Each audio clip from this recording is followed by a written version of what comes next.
And we are back, everyone, for episode 3 of the Intermediate Gamers podcast. It is another Wednesday, beautiful day, and I'm joined again by my co-host, Perfy. How's it going, Perfy? Yo, what's up? Oh my god, 1 second. My mic was muted. What's up, everybody? How's it going? It's your boy Perfy coming at you once again with another amazing podcast. P2, super excited that we're doing these podcasts. I think that we've had some pretty fun and creative topics. And today we get to go a little bit closer to home in one of our mutually favorite games, League of Legends. And we're going to be talking about some pro play today. Is that right? Yeah. We're gonna talk about the LCS finals a little bit because that was just this past weekend, and then we'll conjunct that into talking about Worlds that is coming up soon. Most regions have already kind of like finalized and locked in what they're playing. I think LPL is still going, if I'm not mistaken. It is one region, and I think there's one other region that's like not quite finalized. Like they're basically there, but they're not quite there. Most of the other regions, LEC, LCS, are all pretty much locked in.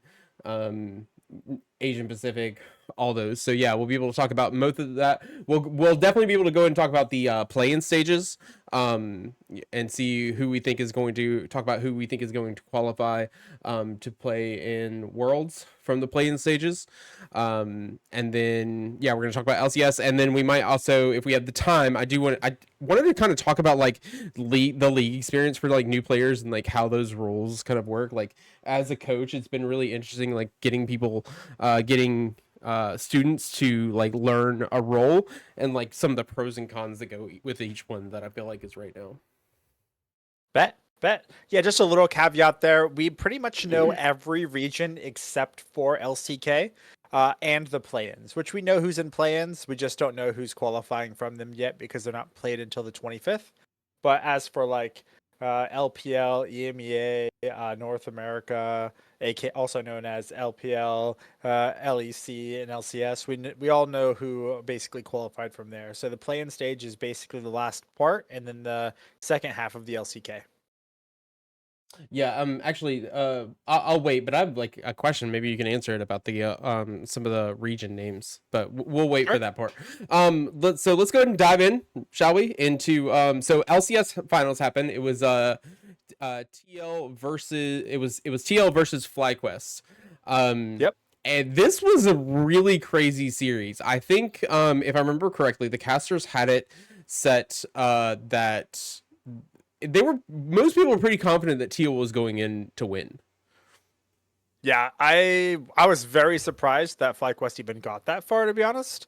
I thought at best they might be able to get runner up, but it would be a slaughter in the finals. But man, did they play their heart out. Holy cow. I remember like a lot of the interviews and stuff, especially with Whippo. Whippo is I love the guy. He's always just a really positive.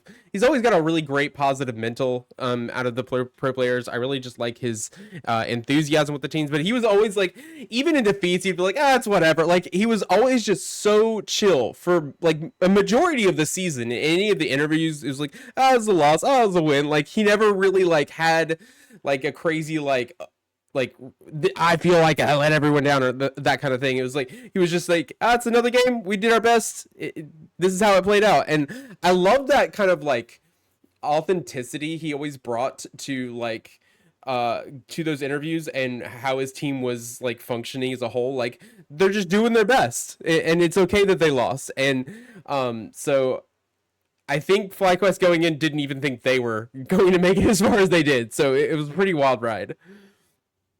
Yeah, it's really crazy. They ended up tied for first seed at the end of the season. So it was FlyQuest, 100 Thieves, Cloud9, and Team Liquid. Interestingly enough, everyone had chosen Cloud9 to win the elimination rounds, which, a lot of people have really hyped up Berserker and the squad.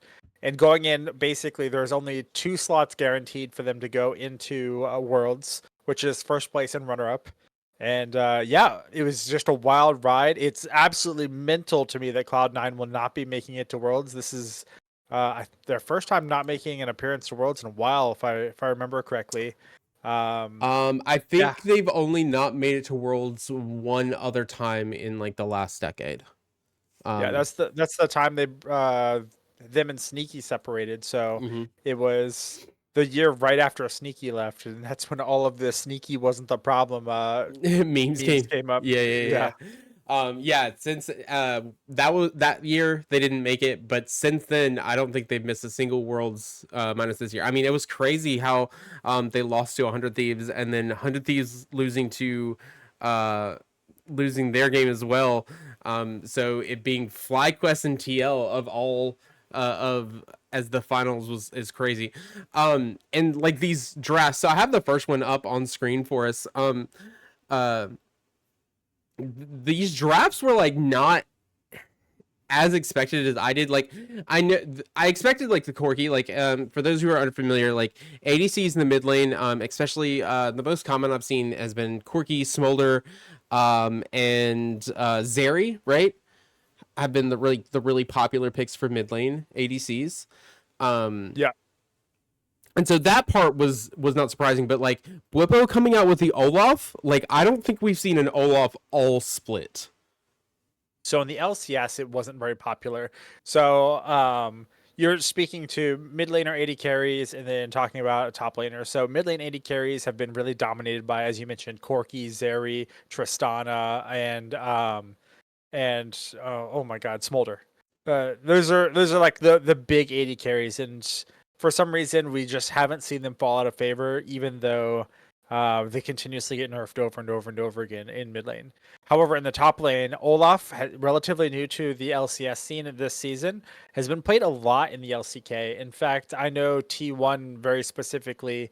They've been playing a lot of Olaf top. I know Zeus recently got a pentakill in a professional match playing Olaf. It's kind of nuts. Hell It's kind yeah. of it's pretty disgusting. Olaf is a messed up champion, and he's good against tanks because all of his sustain. He's good against any type of carry that you want to protect. So if you're thinking of like a Smolder or a Corky or like an Ezreal, where you're basically just trying to peel for them because they scale incredibly well into the late game, and you just want to, the entire team comp is based around protect the president. You activate Ragnarok and you just run at them. Nothing will stop you. You'll get to the back line, and then they just have to kind of scramble to peel however they can. And it works out really well against those type of compositions. So it was no wonder to me that they ended up pulling out the Olaf, which great play on their part. Yeah, I think it was a great pick because the thing that Olaf struggles against is just straight up burst, right? Like so in sustained fights or long fights, which happens a lot when you're playing like some kind of protect the carry comp. Olaf does well into that, but he does not do well into burst. He does not do well into poke. And so once they'd already locked in like the Cassante, the Maokai, things of that nature, and then having all and then seeing the Corky mid with the Ezreal. I mean, there was nothing at that point that they could have picked that TL could have picked that Olaf would have that could have bursted the Olaf down. So like it was a fantastic, I think, counter pick there at the end to just really solidify FlyQuest's ability to like get to that back line and just eliminate the problems. Yeah, great plays. And I think FlyQuest played incredibly well throughout the series. It actually looked incredibly one-sided. The FlyQuest drafts were really solid. Their play was incredibly good. I thought that it was going to be either a very close game or TL was going to smash them. But FlyQuest, they played incredibly well. It was pretty crazy. Um, I was pretty excited about it. Yeah, I was noticing as I was watching the highlights, like the two things that I noticed is the first two games, the early game was actually TL favored. They had a lead leading into those first couple objectives. So like here, Busio, Masu, both died level one. Olaf died early on, not level one, but early on to the Cassante. So like first, 10 minutes of the game, TL had a bit of a lead. Not, I mean, not, it's not substantial, but like they had kills and pressure in the lanes for these first objectives. So they end up still losing that first Drake to FlyQuest. They end up losing a couple grubs to FlyQuest. So it's like they had an early game advantage with these pressure in the lanes, and then FlyQuest managed to turn it around. It was kind of crazy. And I noticed it heavy in game one, and then in game two, it was the same thing, which TL won game two. They won that one, but it was the same thing. Like TL plays for this really, really strong early game, and uh but FlyQuest somehow like has just the better. I don't know it better. I don't know what you would call it, Perpy. Better mental, better team coordination. But like as these games progressed, it slowly kept swinging in FlyQuest's favor every single time. Yeah, something that you'll see from FlyQuest is I think that they just have significantly better macro game. In a lot of their games, you're going to notice that they play around the neutral objectives incredibly well, and they punish overcommitment to an objective. So they're generally there stacking dragons very early. I think in 3 of their games, they were threatening soul, if not getting soul. They just have a really strong macro, and the early game being behind in the early game doesn't matter as much to them because they have a strong team fight composition, and they just play for stacking neutral objectives and then fighting around neutral objectives later on with their strong team fight composition. It's quite good. It's quite good. I'm a big fan of what they ended up doing in their games based on knowing exactly what TL wants to do and basically just countering it. I wanted to talk about some of these drafts. So it really came out. Have you kind of understood like what's happening with mid lane? Because we actually saw the full progression of it within the course of these games. It was quirky mid. Which weirdly enough, in game one, FlyQuest banned Nasus. Yep, So Nasus was huge in the LCK and LPL. so LCS is picking that up, and we saw this in the series. So ADC mid became strong, right? In fact, fun fact for those who don't know, patch 14.18, which comes out today, the recording of our podcast, is bringing another set of nerfs to ADC mid. The LCK and LPL started using Nasus to counter it, which it's fantastic because basically E makes an ADC's life just miserable. You can't move, you can't attack fast. Like the two things you're supposed to do, Nasus hits one button and stops all of it. And so then everyone started playing Nasus mid, and so people started looking for, well, how do we counter that? And so this is where we started seeing this really weird niche pick of Garen mid. And it was to counter the Nasus because Garen can ignore Nasus E. And so it's had this really weird like triangle of things happening in the mid lane of like ADCs. We'll counter it with Nasus. Oh crap, Nasus. We'll counter it with Garen. Oh crap, Garen. We'll counter it with a ranged ADC. It's been this weird like back and forth kind of revolving door with the mid lane. Which has seen a lot of prio in drafts as well. Yeah, this happened in the LCK. It was Jinji versus Hanwha Life, and Jinji versus Damwon Kia. So there was a lot of priority going around banning Nasus, and it was really big because they left Nasus open. Jinji left Nasus open against Damwon Kia, and they were so confused because they first picked Nasus, they slammed it, and then Jinji picked they picked Garen, and they were so confused. And then Chovy just completely destroys this guy. Showmaker had like no shot at playing the game at all, and it was disgusting. He had like 5 deaths in 11 minutes or something, which is kind of unheard of in professional play in some scenarios, but overall it was not pretty. And so then it got to an awkward scenario where do you just leave Nasus open? Do you ban it? And then other teams like T1, Hanwha Life, they kind of played around it a little bit, trying to leave it open and bait it out. It was like the full progression over very few series. So game 3 really showcased what I thought the meta was moving towards, but with all these bans that are happening, it seems like this is not what Riot wants, which I don't understand why, because there was several seasons or at least one or two where we had this meta. Like the ADC mid meta is not new. For those who've been playing as long as me and you might have, like this is not the first time we've seen ADC mids as meta. Like this is not new. Back like season, I think I could be wrong. It was very, very early on, like some of the very first seasons. back when like TSM was like one of the main contenders, and we had Dignitas with Scar and Aframu and all the those teams. Like ADC mid has been a thing, and so what people started doing is they flipped. So they put ADCs mid and they started putting control mages bot. And traditionally, as far as the last like 7 or so years are, we're used to the opposite of that. We're used to control mages mid, like we've seen Azir, Orianna, all of those, Syndra, all of those kind of champions in the mid lane, and then the ADC bot with the support.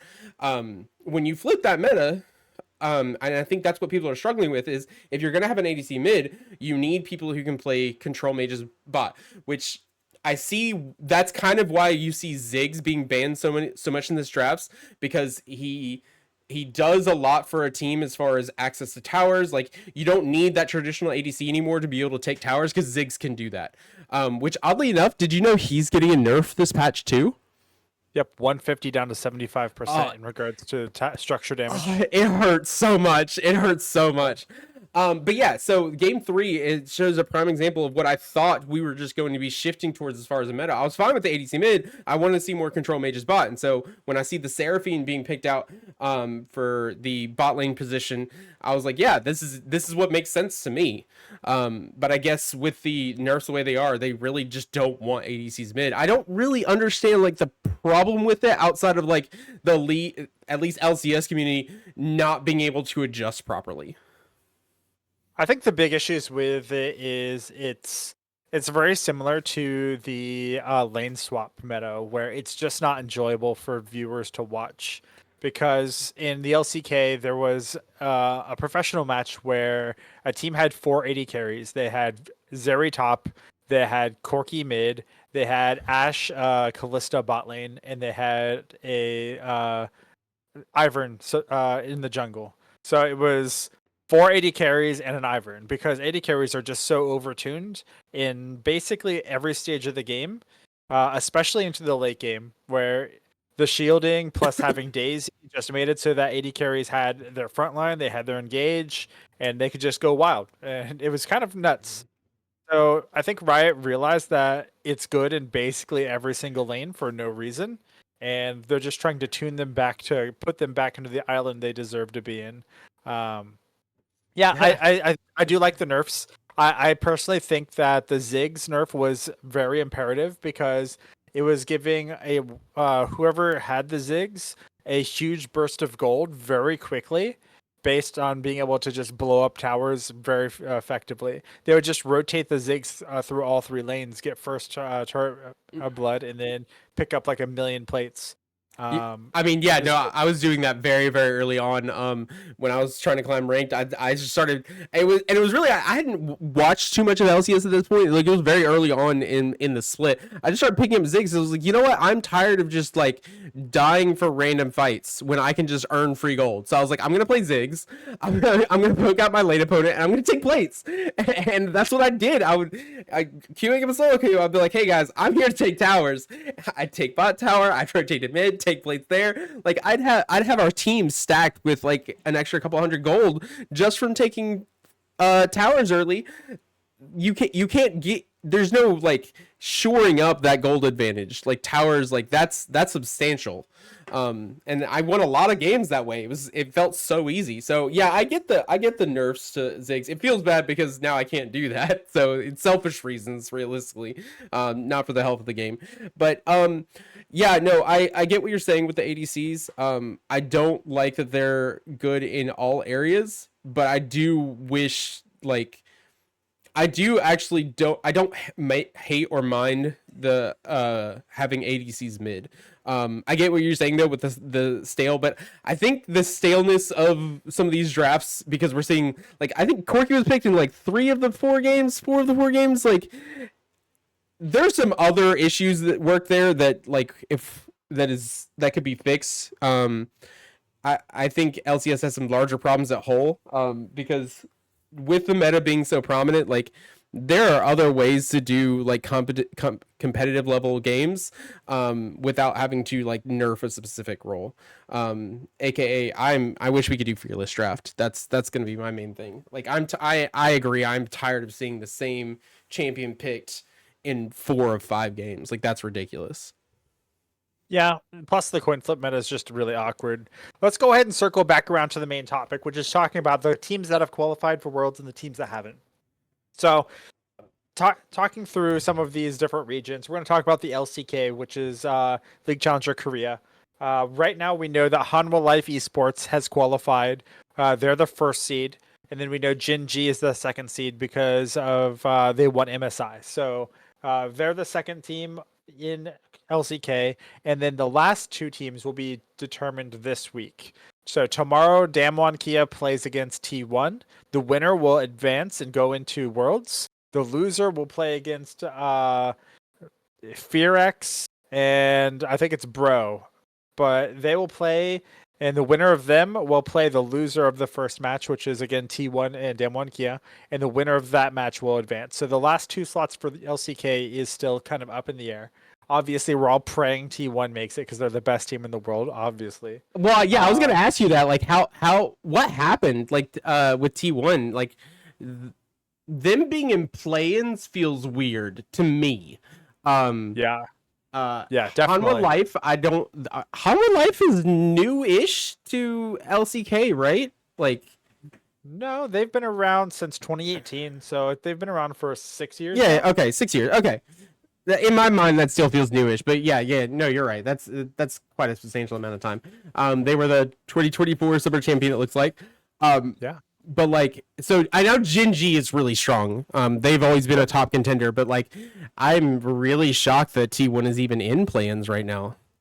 Yeah, I'll be honest with you, it's a mixture of different things. So number one, it's a because the ADC mid meta does not help Faker very much. Faker is definitely not an ADC mid player. He struggles on Tristana. He struggles on. He doesn't struggle as much on Corki, but by comparison to some of the elite mid laners, he struggles on Corki. He doesn't play Zeri, so the meta isn't super kind to him in that regard. The AP carries that can play against AD carries, they just get banned out. They just ban Azir and ban the other champions that essentially can effectively lane against the AD carries. And that forces Faker into something he's not super comfortable with. And then that forces Gumayusi, who has generally been our rock in the AD carry role, into something like Ziggs or something that has to play against Ziggs, which makes kind of a little bit less of a skill-based matchup in the bot lane because Ziggs just throws a bouncing bomb, clears the wave, and backs up. So there's very little outplay potential in that. You just kind of accept your fate. So T1's definitely struggled in this current meta.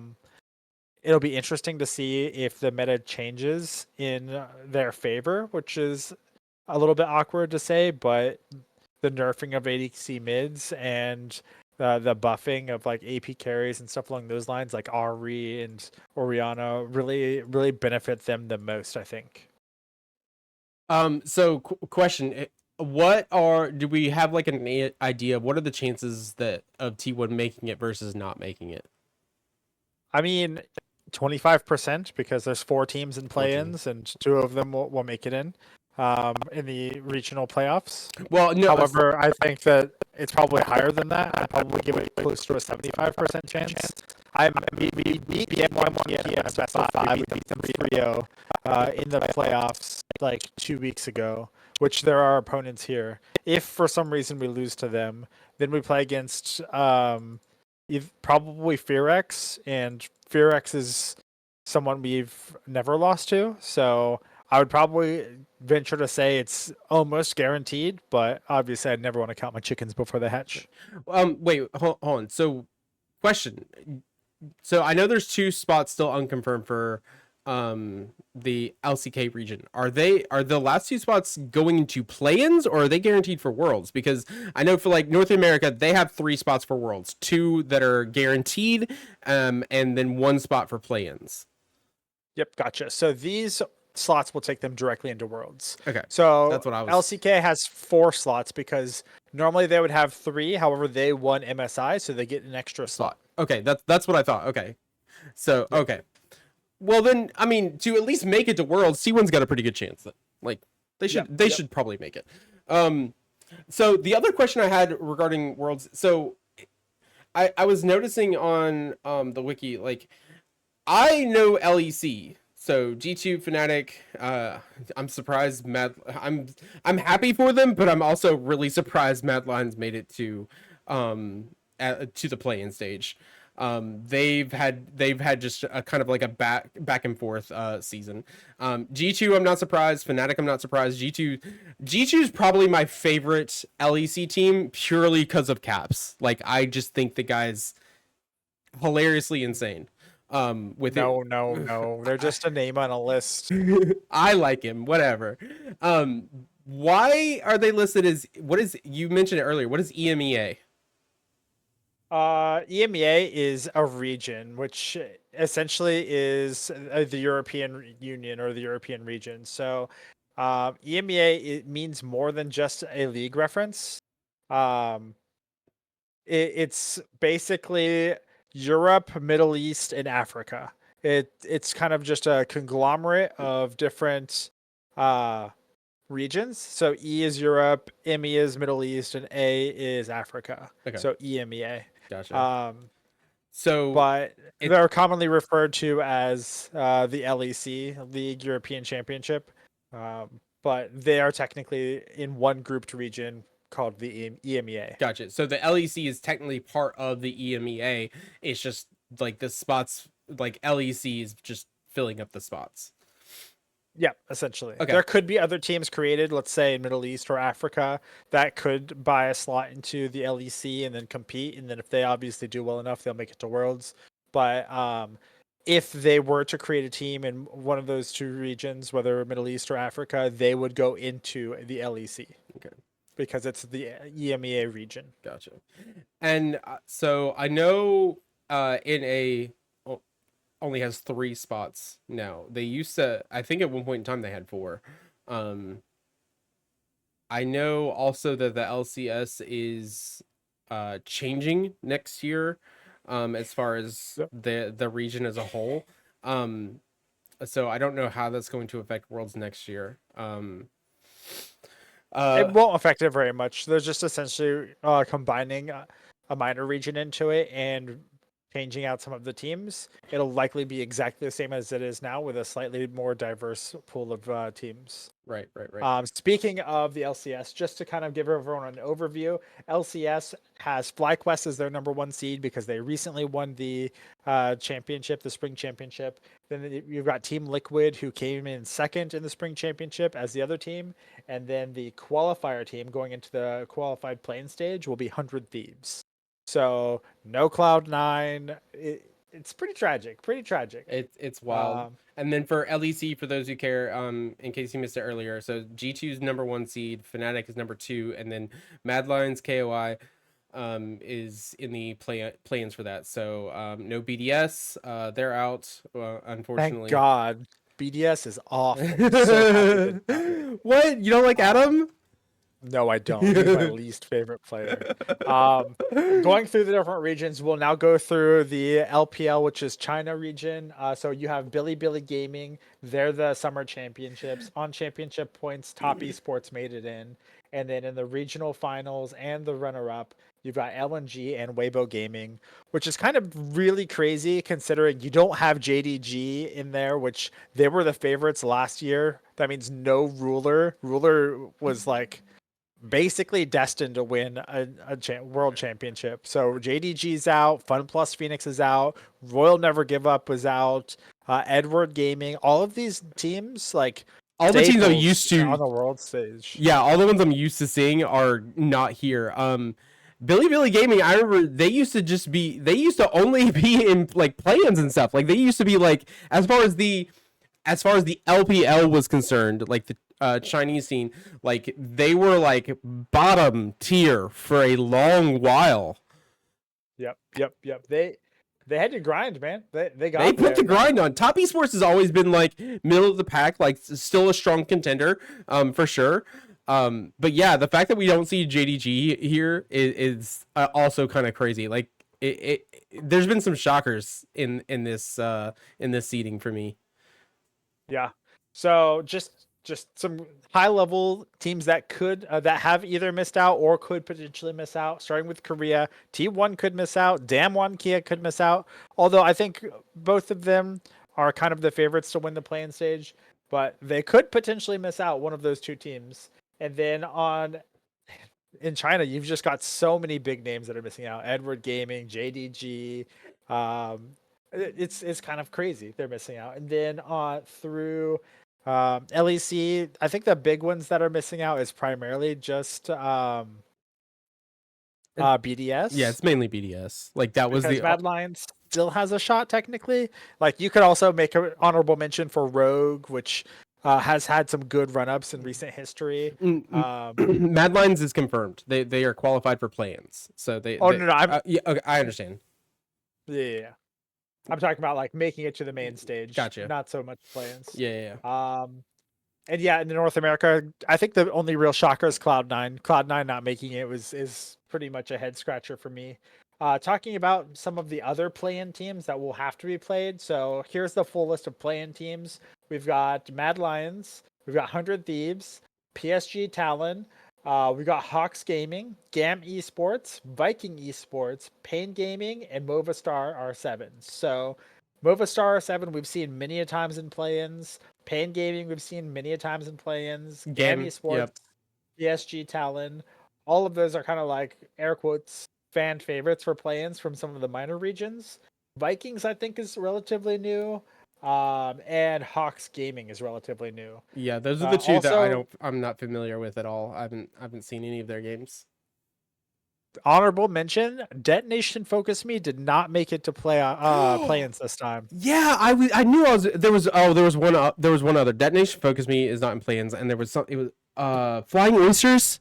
Or I'm a Yep, Flying crazy. Oysters. They're not here, man. I always rooted for them just because I love their name.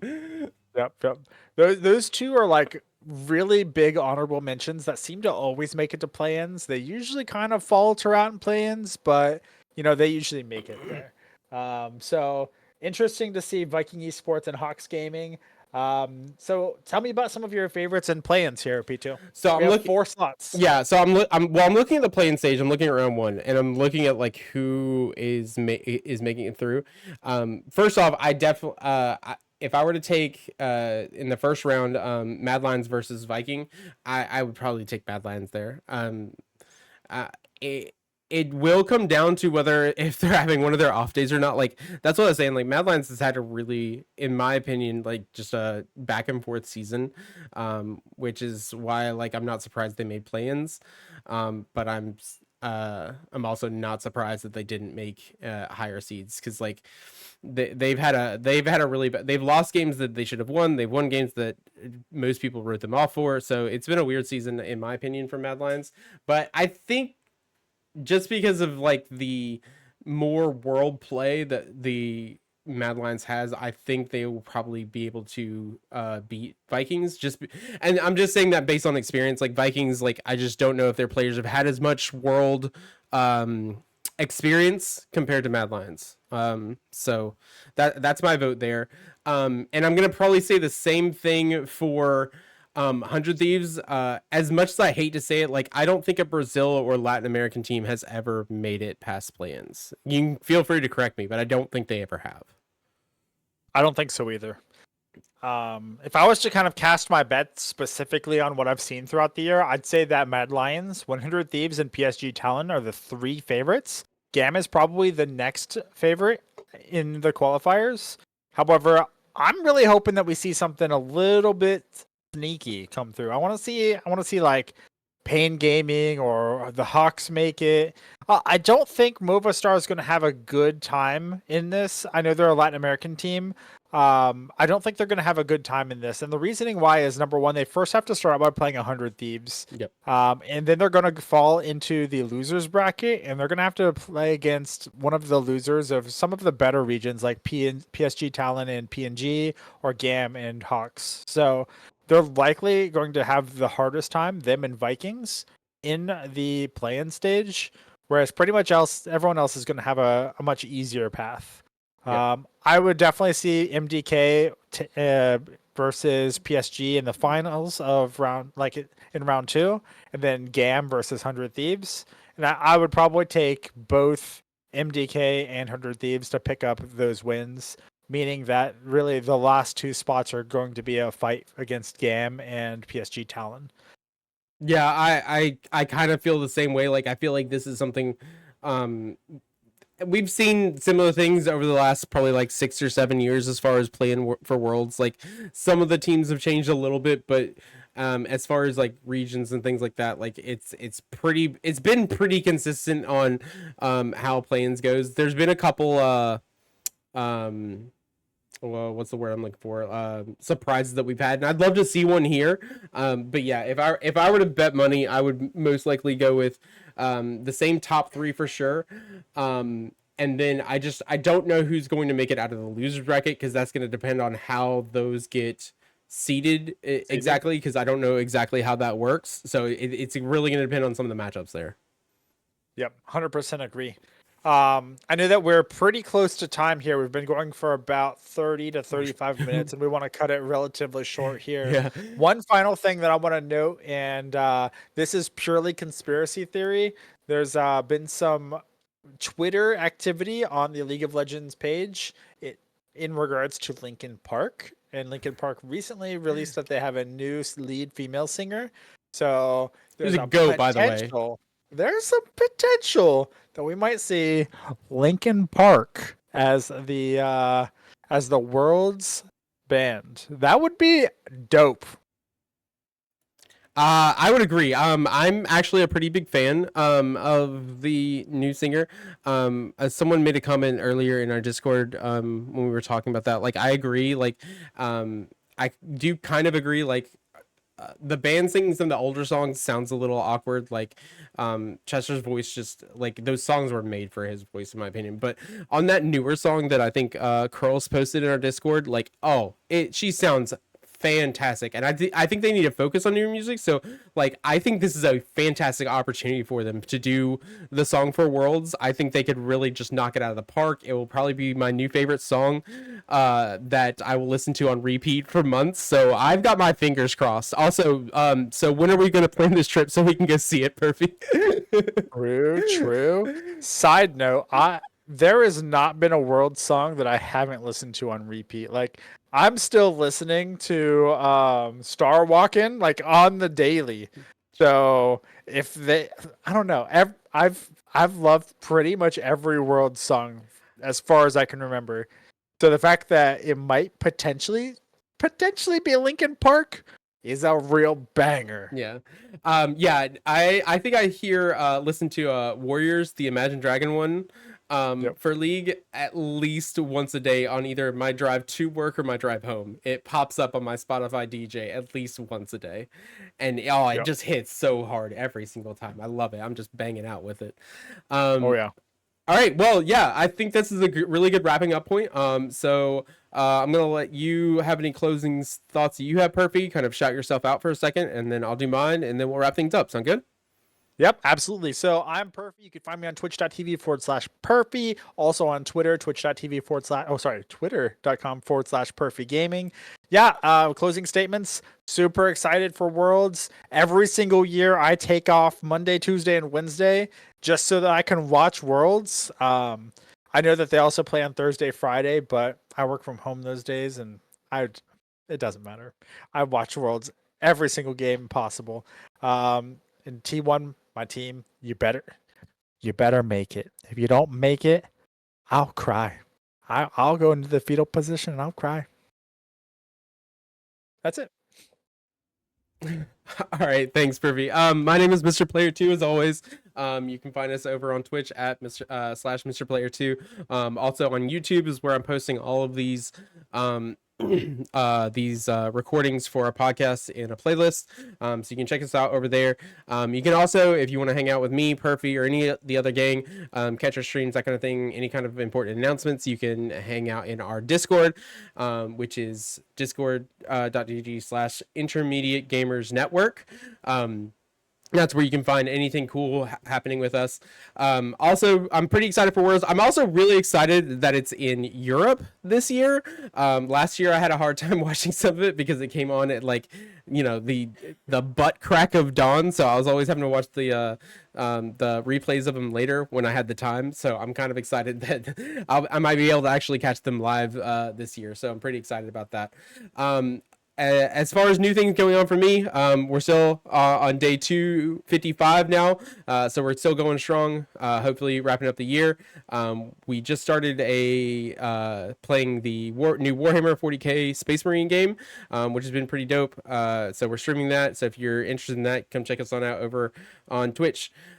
All right, so as far as today's podcast, that is where we are. Thank you all for hanging out and joining us. Thank you, chat, for being around. Make sure if you enjoyed what you watched, go hit us up on YouTube, leave some comments, leave some likes, tell us what you want to hear next. We're always looking for more suggestions. We had some pretty fun conversations, which is what brought this all about. So yeah, just keep it coming. Perfy, any final words? Yeah, make sure you go ahead and drop in the comments section what your thoughts are about the World's teams that have qualified and potentially the ones that haven't qualified. What's the biggest surprise for you? All right, so there you go. Hit us up in the comments. Let us know about Worlds, and yeah, appreciate you all as always. Episode 3 down. Can't wait for episode 4. I thoroughly enjoy these like every week with you, Perfy. I look forward to it. I've like basically set my schedule around this now. So thank you again for joining us, and everyone, we'll see you guys next time. Peace. Deuces.